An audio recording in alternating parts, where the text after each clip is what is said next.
Up in the sky. It's a bird. It's a plane. How are you feeling being back here again and talking about Kick-Ass 2? It's exciting, man. I'm always at home, like before I come down here, I'm always nervous because loud, big crowds kind of give me anxiety sometimes. But then every time I get down here, the vibe is so beautiful and the fans are so energetic, and it's the best crowd for a movie like this. So every time I'm here, I kind of wish I could stay for all 3 days. Yeah. But we showed some footage yesterday, and the crowd seemed to eat it up and love it. It was very exciting. What did we see? Tell us a little about what was. It was interesting. When we were here with Kick-Ass 4 years ago, we had a full panel to ourselves. We got to show scenes, full scenes. We got to do Q&As with the audience. But for some reason, this one was very quick. We shared a panel with Riddick. Oh. So we only got to do it for like 20, 30 minutes. So the moderator asked us questions, and then we showed a 4-minute trailer with like extended scenes in there. That's all we could show, and we couldn't do a Q&A with the audience, which I'm bummed about. It's like my favorite thing to do. Yeah, I know you love working with that. Yeah. But we showed a 4-minute trailer, and it played really well. Nice. Yeah.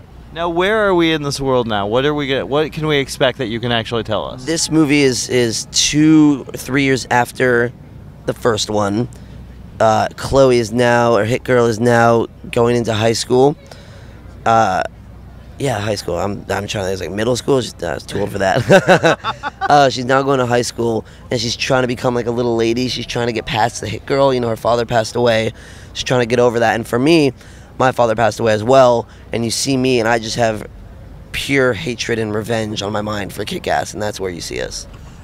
I think it's interesting. I mean, set aside the violence and the kind of outrageousness of it all, there's some really kind of human elements here, like this. Getting over something like that is really fucking serious. It's very serious. I mean, the script is very funny, and it is serious at points as well, but that is a very hard thing to play. I've never played a character who's lost his father before. Yeah. So I got an acting coach, and we worked together for a month before shooting, and figured out every scene, every line, and figured out the character together, and I think we did a good job. How important is it to connect to a character, whether you relate to him or not?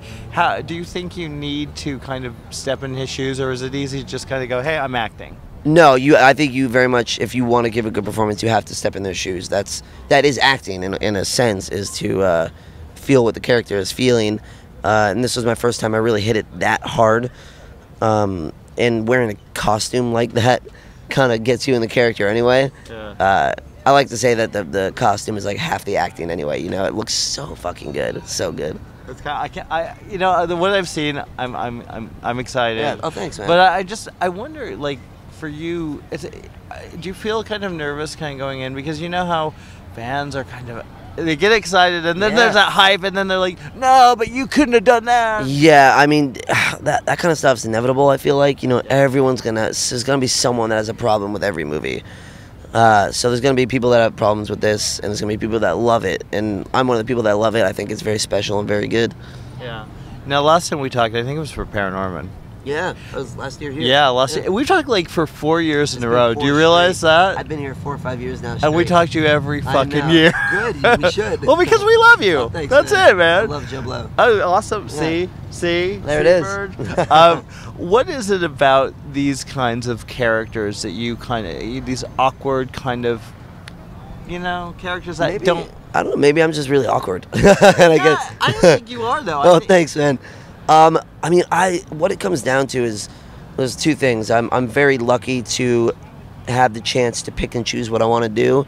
I don't have a family to feed. I'm not looking to like make money to pay my mortgage or feed my kids or anything like that. So I can take my time picking my projects, and I like to work with people that I respect. And in role models was David Wayne and Paul Rudd. I was huge fans of. I wanted to work with on Kick-Ass. I love that movie, by the way. Oh, thank you very much. Paranorman. Those guys they helped create Coraline, which was amazing. It was beautiful. Kick-Ass, Matthew Vaughn and Nick Cage and Chloë, I was like all big fans of. And I was like, I know these are kind of similar characters I've played, but if I get in there, work with these amazing people and kind of make it my own, that they'll be different. Now, you're a fan as well. Would you, of just movies and sci-fi and this kind of thing, would you be here if you weren't doing a movie, if you were just kind of chilling? It's a good question. I think I would like to. I mean, I'm lucky enough to come every year to promote, but if I didn't have to, I think it'd be a blast. Maybe, maybe get the Kick-Ass mask and walk around the floor and buy some stuff, see some panels. I think it'd be a blast, yeah. Do you feel pressure that you have to, do you get that like in everyday life where you're at the store? Do people go, oh man? Not really. I'm not that. What I've realized is that people don't really care too much about me, which is nice. I'm no Brad Pitt or George Clooney where if someone sees me, they freak out. Yeah. I do get it every once in a while sometimes. It's really nice, but I don't get bombarded or anything. How's the band coming? The band's great, man. We just released a new song online. You can find it on our Facebook. It's Young Rapscallions. And then we're about to record 2 new albums. We have 18 songs we're going to record. That's ambitious, man. We have the time. We have a bunch of microphones. We're going to do it in our guitar player's room. Because there's musicians that we respect. The singer of Tame Impala recorded the whole new album by himself in his apartment in France. Wow. Like he played all the instruments, and they have a very unique sound. And Fleet Foxes released their first record, and they just recorded in a house, and it has like a very unique sound. So we're hoping that we can kind of put something together that sounds like us and very unique. Well, finish it off. Yeah. What's next for you? I just wrapped a movie called Townies with Seth Rogen, Rose Byrne, Dave Franco, Zac Efron. Gerard Carmichael, and Nick Stoller directed it, and it's going to be a very, very funny movie. Is Zac Efron as dreamy as everyone says? Dreamier. See, that's what I'm saying. He's a very good guy, good actor too. Well, what?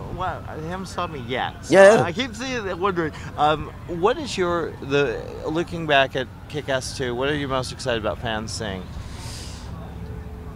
I just want the cult following and the diehard fans of the first Kick-Ass to be happy. I think Jeff did a really good job of making, Red Mist, Hit Girl, and Kick-Ass different in this one because you already saw them do what they did in the first one. Yeah. So their arc has to change to keep it interesting. I thought Jeff did a very good job of writing new arcs for these guys, and I think fans will just be excited to see where they go.